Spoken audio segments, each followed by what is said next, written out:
Bueno, sea como sea, él es modesto y entonces dice que es porque estamos dejados de cerca, pero ya se ve que él controla de ello y nos va a hablar de ello maravillosamente. Os cuento quién es José Antonio Martín Losada. Él es consultor, formador y coach, ingeniero técnico industrial mecánico de formación. Y como bueno, en este rol tiene una trayectoria de experiencia directiva y de gerencia por haber trabajado durante más de 13 años en una empresa internacional del automóvil, que le proporciona un conocimiento muy profundo de la organización empresarial con una visión muy práctica de la inteligencia artificial aplicada a la transformación orgánica. En los últimos años ha acompañado a empresas, directivos y profesionales en procesos de cambio, liderazgo, mejora del rendimiento y evolución cultural, combinando más de 3.500 horas de formación con consultoría, mentoring y facilitación.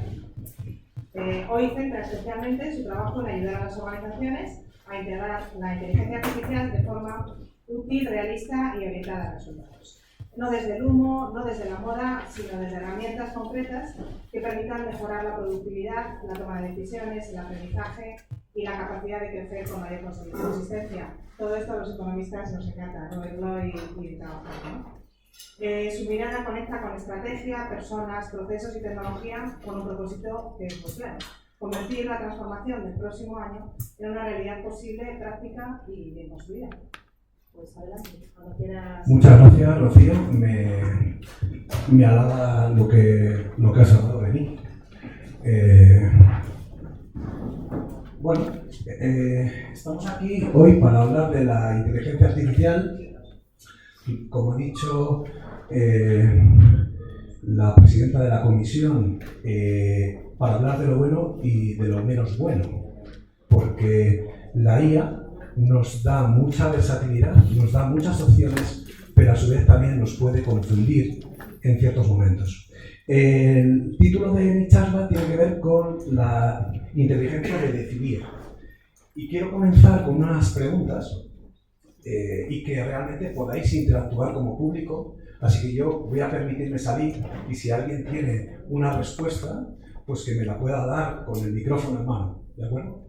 La primera pregunta es: ¿cuántas decisiones tomamos creyendo que trabajamos con hechos cuando en realidad estamos trabajando con nuestras interpretaciones? ¿Cuántas decisiones tomamos de esta manera? Pues casi todas, quizás. ¿Casi todas? No sé, si no nos paramos y... Hechos. ¿Qué es un hecho? Entramos. Preguntaría yo. ¿Qué es un hecho? ¿Cómo te llamas? Miguel Ángel, ¿qué es un hecho? Entiendo que será yo entiendo que un hecho es algo cierto, digamos, ¿no? Algo cierto. Y yo sé que algo es cierto cuando he tenido una experiencia. ¿Sí? Una cosa evidente. No se basa en la opinión de nadie, no se basa en una tendencia, sino el que yo sepa que eso es así depende de que yo haya contrastado lo que ha pasado y tenga una veracidad, ¿sí?, acerca de eso que ha sucedido. La siguiente pregunta es: ¿cuántos errores nacen por observar mal, escuchar a medias o preguntar mal?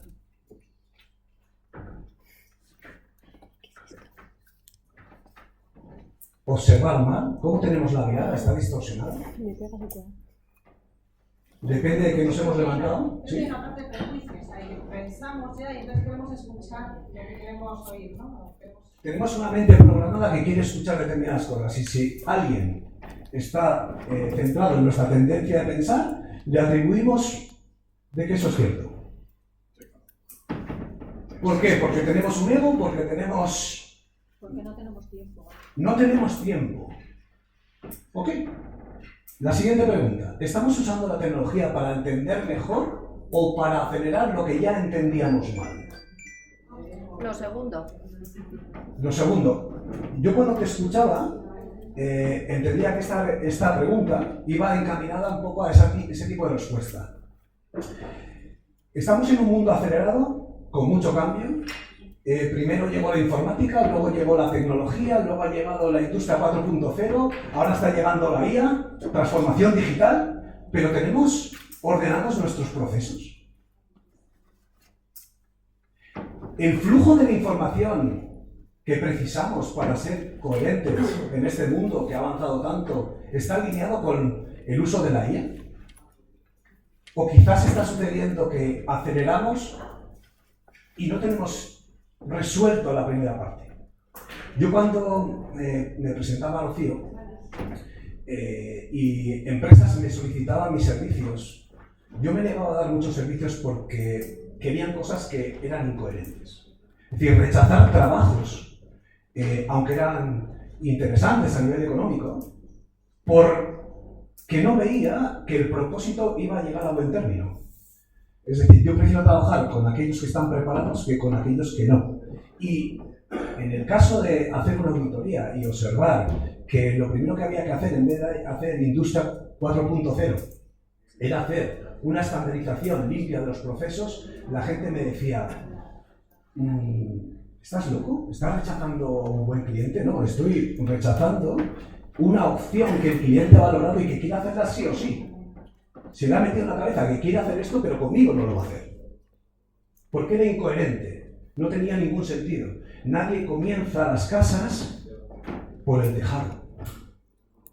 Y sin embargo, en este mundo acelerado, ¿vale?, está sucediendo esto.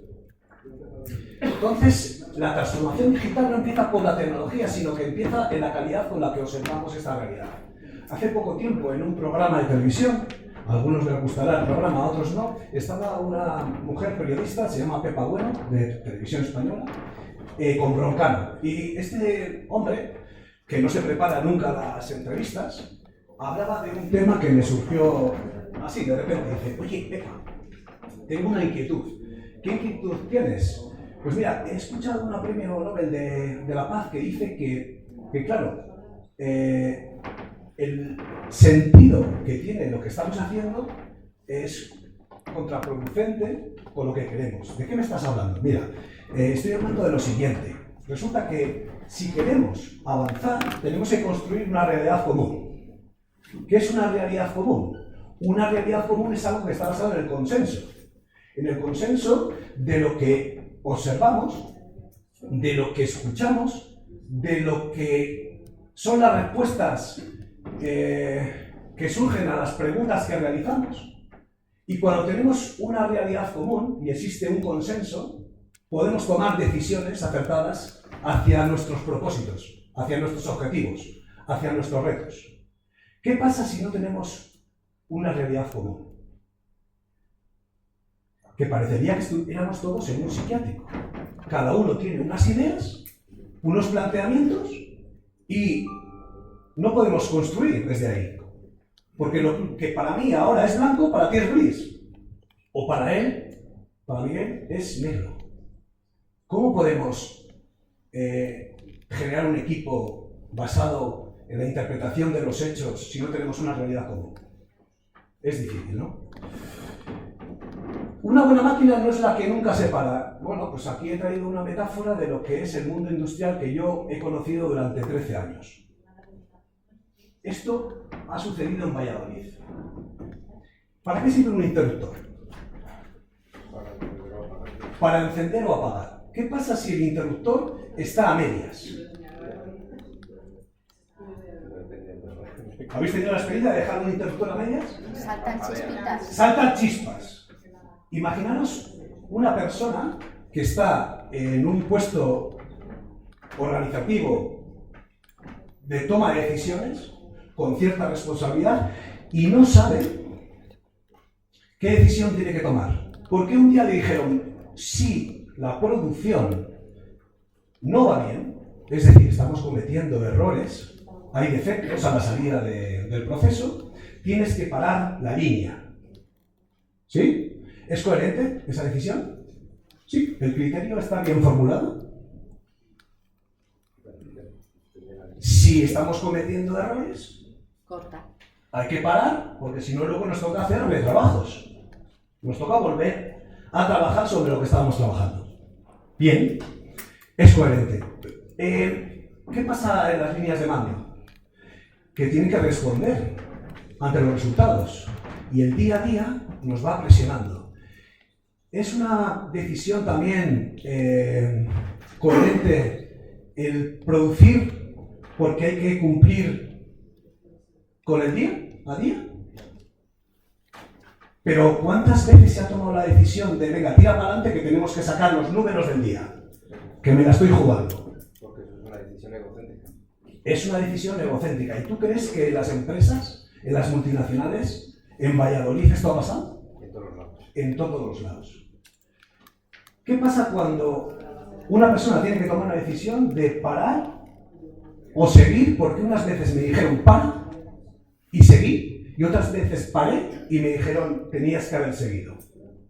Que se pone en modo interruptor y chisporrotea su cabeza, con lo cual esa persona, en vez de tomar responsabilidades, decide marcharse de allí para que alguien encuentre lo que él ya había detectado.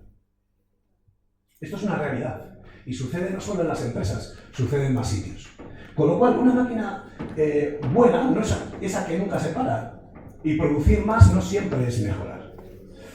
Parar a tiempo también es inteligencia, detectando, deteniendo, no multiplicando el efecto devastador de producir mal.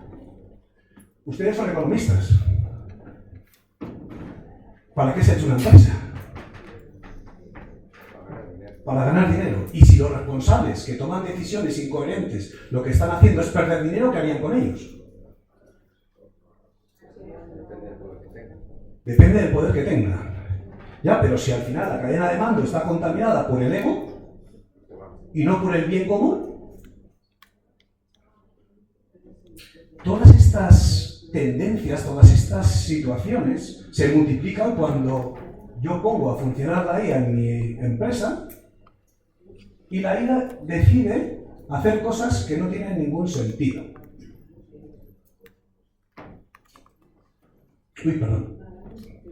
Antes de resolver, aprender a ver. Ahí ven a un señor, se llama Taichi Ono. ¿Alguien tiene algún coche Toyota aquí?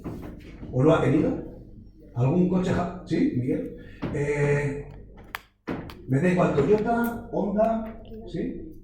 Todo proviene de una cultura que estaba basada en Toyota. Toyota es la familia que regenta o que tiene el control de la empresa Toyota. Esta empresa no tuvo como origen la fabricación de vehículos. Lo que hacían era prendas. Estaban más metidos en el ámbito textil. Señor Toyota tiene una idea revolucionaria que es, en uno de sus telares, poner un dispositivo para que la máquina parase cuando se perdía la tensión del hilo, es decir, cuando el hilo de la máquina se había roto, porque sabía que iba a producir prendas erróneas o erráticas y con defectos.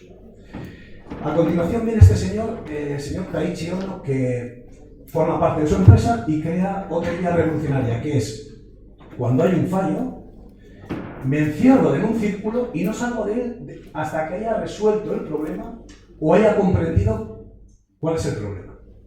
Porque de no hacerlo, sabe, porque tiene experiencia, porque tiene números estadísticos, que no hacerlo lleva a un proceso todavía peor. Esta idea no era solo de los japoneses, a ver si vamos a poner aquí a los japoneses como que son lo mejor de lo mejor. Seward con el gráfico de control hizo lo mismo. ¿Qué es un gráfico de control? Un gráfico de control es algo que está alimentado de datos y no todos los datos son buenos para el sistema a la hora de tomar decisiones. Imagínense ustedes una empresa que tiene un balance de ventas al final de mes y resulta que hay dos operaciones grandes que no se facturaron ese mes, se facturaron justo 2 días más tarde, por lo que fuere. Y resulta que alguien toma decisiones en esa empresa de que las ventas han descendido un 10%. ¿Por qué? Porque los números son así. Y no tiene una visión entera de lo que es el sistema de ventas de esa empresa, incluyendo esas dos operaciones que se fraguaron ese mes, pero no se ejecutaron ese mes. ¿Podría llevar esa decisión? ¿O podría esos datos llevar a una decisión de cambiar cosas a la hora de hacer una operativa de ventas distinta? Porque se cree que estamos en una tendencia negativa, cuando realmente no es cierto. Podría. Entonces, el mundo del dato es algo sistémico y hay que tener en cuenta también a Stewart cuando hacía los gráficos de control. Algunos datos de nuestro sistema generan ruido. Deming es otro estudioso, ¿vale?, que creó el sistema de mejora continua, el plan Do, Check, Act. Esto no deja de ser algo que yo tengo una idea, lo pongo en práctica, hago pruebas con experimentos, verifico si efectivamente lo que estoy haciendo a nivel de pruebas me funciona y a continuación genero un estándar apropiado para que el sistema, que ya tiene una coherencia y un flujo de datos e información adecuado, funcione.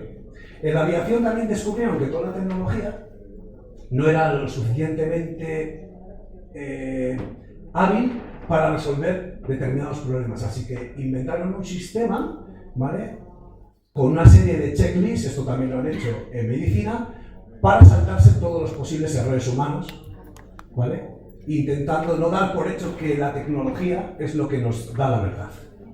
Entonces, ¿dónde empieza el error realmente? El primer punto es observar mal, porque observar mal nos puede dar datos pobres, datos que, existiendo, no los tenemos en cuenta. Escuchar a medias nos provoca tener información confusa y preguntar mal nos lleva a decisiones débiles. Cuando estáis trabajando con la IA y estáis preguntando, ¿qué sensación tenéis a día de hoy? ¿Preguntáis algo a la IA? Es muy complaciente. Es muy complaciente. Esto significa que alimenta el ego de las personas. ¿Sí? Si yo quiero que la IA me dé la razón, ¿me la va a dar? Sí. ¿Sí? Si yo tengo una idea acerca de cómo va a funcionar el mundo, se la planteo a la IA, ¿qué me va a decir la IA? Adelante. Que tienes para adelante, que cómo no se te había ocurrido a nadie antes esto. ¿Sí? Con lo cual, ojito con esta tendencia. Entonces, estaba comentando con Javier y con Rocío, ¿no?, cómo veía yo la evolución de las empresas y cómo veía yo la evolución de la IA, ¿no? Y les decía que la IA, ¿vale?, sirve para una cosa, pero requiere una naturaleza previa. Si nosotros vamos a querer sacar una producción o un provecho de algo, el conocimiento que nosotros tenemos de ese algo es como si fuera la tierra. Una tierra fértil, una tierra limpia, una tierra con nutrientes. Eso es el conocimiento y la experiencia que tenemos los seres humanos. Que somos profesionales en algo porque a lo largo del tiempo hemos sido consistentes con nuestros clientes. ¿Sí? Las ideas que tengamos de mejorar, de avanzar, de hacer las cosas mejor, son las semillas que necesita ese terreno para poder producir los resultados que queremos. Y la IA, señores, señoras, es esa capa que acelera que nuestra idea dé frutos más rápido. Pero si no existe el terreno, no existe la IA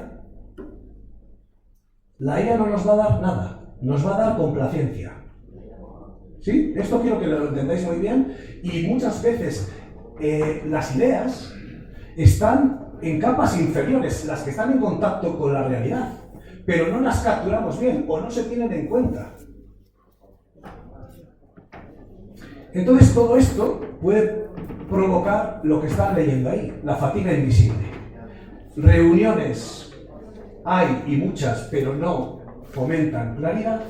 Hay informes, pero no hay criterios. Y hay sistemas, pero no hay comprensión. Y cuando esto sucede, ¿vale?, hay organizaciones que reaccionan mucho y comprenden poco.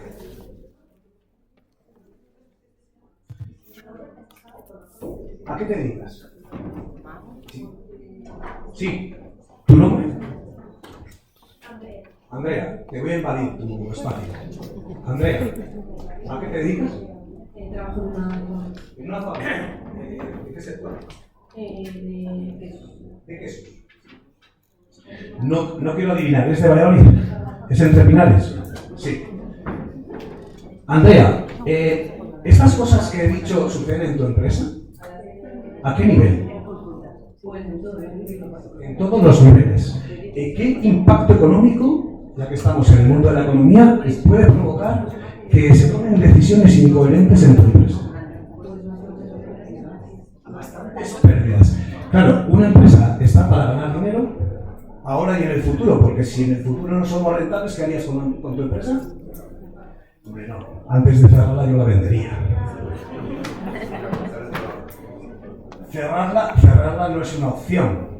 Hay que sacar provecho de lo que tú tienes. Lo que tú tienes tiene un valor. Otra cosa es lo que crea el que la vaya a comprar. Entonces se van tomando decisiones, ¿no? Incoherentes porque no tenemos bien todo esto. ¿Acelero? Me quedan 10 minutos, ¿no? ¿Es así o no? Entre 5 y 7. 5 y 7. Estamos en línea, no te preocupes. Esta es la base de, o como dirían en mi pueblo, la madre del cordero. Si yo tengo bien los datos, esos datos me producen información veraz, consistente. Si esa información me aporta conocimiento, que sumado a la experiencia me proporciona criterio, principios rectores básicos para tomar decisiones. Y esas decisiones me llevan a tener un porcentaje alto de resultados y yo voy aprendiendo con ello, ¿vale? ¿Qué estoy fomentando? Estoy fomentando consistencia. Consistencia es lo que tenía un señor al que aclamamos todos, que es Rafa Nadal. Rafa Nadal. ¿Qué es lo que tiene Rafa Nadal que hemos considerado todos que le machaca a todos los rivales? Lo que tiene Rafa Nadal, ¿qué era? ¿Qué era? ¿Perdona?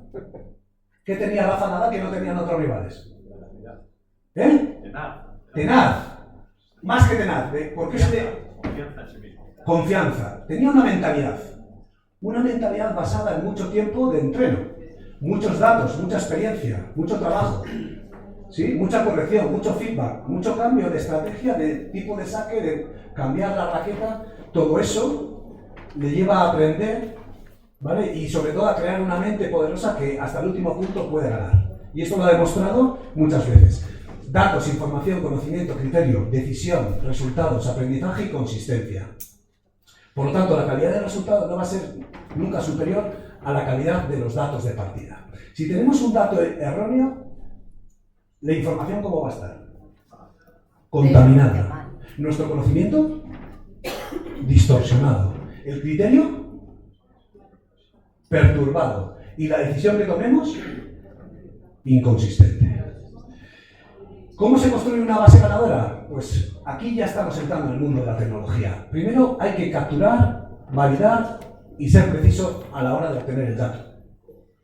Luego crear una estructura de base de datos, ¿vale? Con entidad de relaciones y coherencia. Ese sería el flujo ordenado. Tiene que haber una trazabilidad. Y luego, después de todo eso, viene la IA como apoyo al criterio. Así sí. Esto es lo que no tenían aquellas empresas que, os digo, he rechazado años atrás. Entonces la IA no debería acelerar defectos, la IA no arregla el desorden, sino que los cala. Así que mucho cuidado con utilizar la IA cuando tenemos estos elementos sin construir o pendientes de construir del todo. Ya me despido con 3 frases o 3 ideas.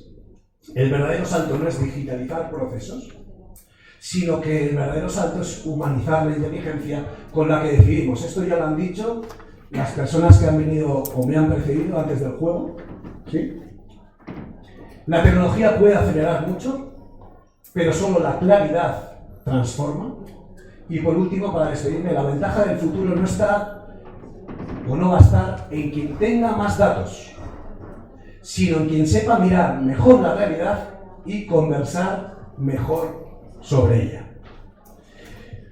Observar bien, escuchar mejor y preguntar. Y en esto sí que tenéis mucha ventaja. Tenéis la IA y podéis aprender de cómo preguntar de una manera o de otra, marca las diferencias.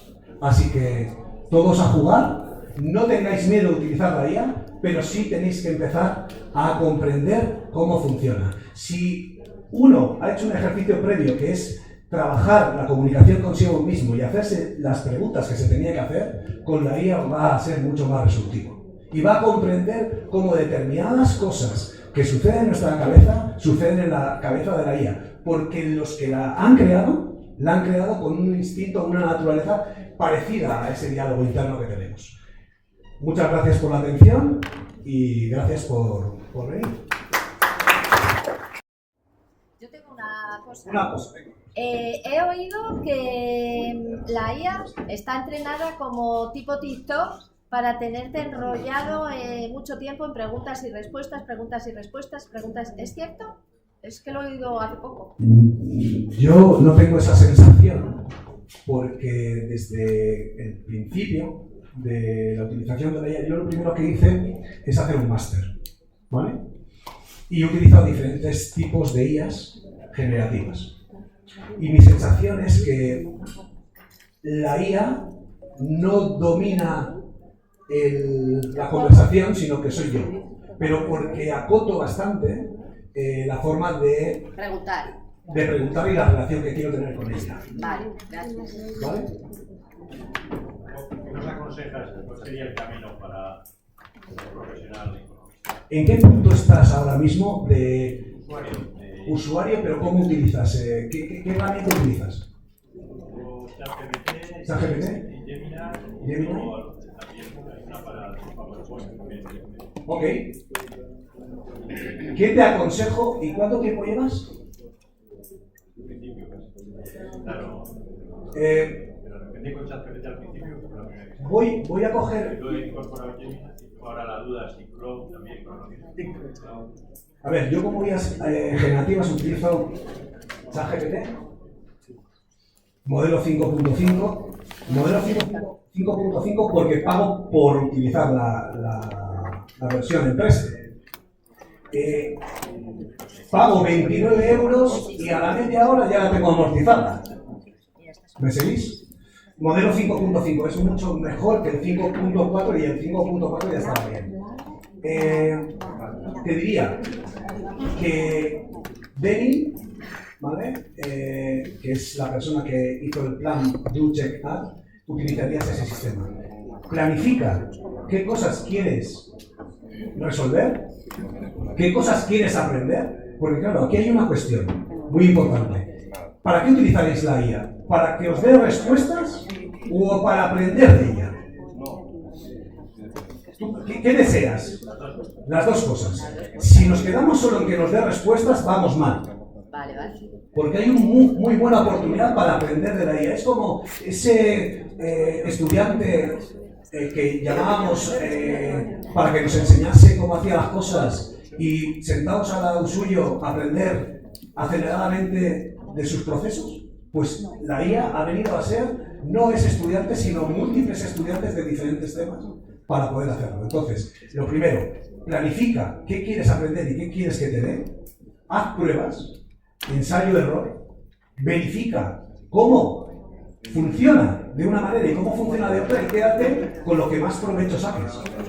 Y una vez que tengas tu propia experiencia en tu ámbito contrastada, aplica el estándar siempre, porque eso es lo que te funciona a ti. Y no a lo mejor a otras personas que tienen otro sistema de comunicarse con ellas. Yo quiero decirte, un chat abierto no tiene por qué ser igual para ti que para mí. Con lo cual, planifica, valora qué quieres conseguir, qué quieres aprender, ponlo en práctica, comprueba qué respuestas te da y vete aprendiendo cuál es la mejor manera de comunicarte con ella. Porque así es como vas a sacarle más provecho. Nivel de formación, porque hay tanta... Porque de momento es un poco prueba y error. O sea, yo mi experiencia además es un poco a base de pegarte con ella, ¿no? Pero... ¿Cuántas horas tienes para dedicarle a eso? Pues deberías dedicarle más.